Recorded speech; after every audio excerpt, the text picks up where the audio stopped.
ஒரு ஊரில் ஒரு பெரிய பணக்கார பண்ணையார் இருந்தார்.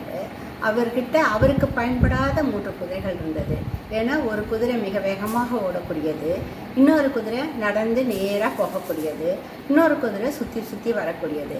இந்த 3 குதிரையை என்ன பண்ணலான்னு அவர் யோசிக்கும்போது பக்கத்து ஊர்லேருந்து துறவி அந்த ஊருக்கு விஜயம் செய்தார். உடனே இதை 3ஐயும் அவருக்கு தானமாக கொடுத்துட்டா நம்ம பெரிய கொடைவள்ளல்னு பேர் வாங்கிக்கலாம் அப்படின்னு அந்த பண்ணையார் நினச்சி அந்த 3ஐயும் அவருக்கு தானமாக கொடுக்குறாரு. அவருடைய எண்ணங்களை அந்த துறவி படித்தாலும் அதை சந்தோஷமாக பெற்றுக்கொண்டு அவருடைய ஊருக்கு போகிறாரு.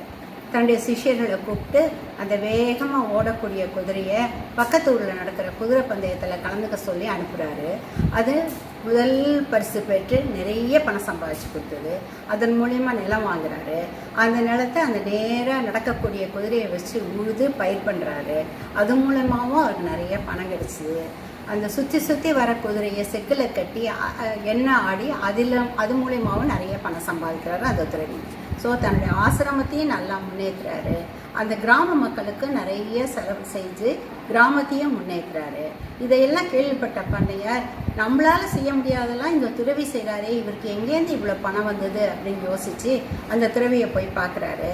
ஐயா, உங்களுக்கு எப்படி ஐயா இவ்வளோ பணம் வந்தது? இந்த கிராமத்தை நீங்கள் இவ்வளோ முன்னேற்றிருக்கீங்களே அப்படின்னு கேட்குறாரு. நீ கொடுத்த 3 குதிரையினால தான்ப்பா இதெல்லாம் நடந்தது அப்படின்னு அவர் சொல்கிறாரு.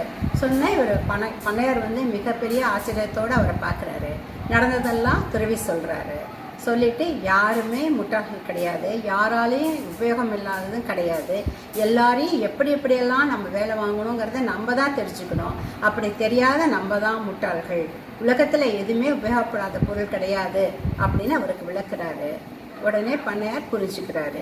இந்த கதையை எனக்கு அனுப்பிச்சது மெட்ராஸ்லேருந்து சதானந்தா என்ற சுவாமிகள். அவர்களுக்கு எனது நன்றியை தெரிவித்துக் கொள்கிறேன். எல்லோருக்கும் நன்றி, வணக்கம்.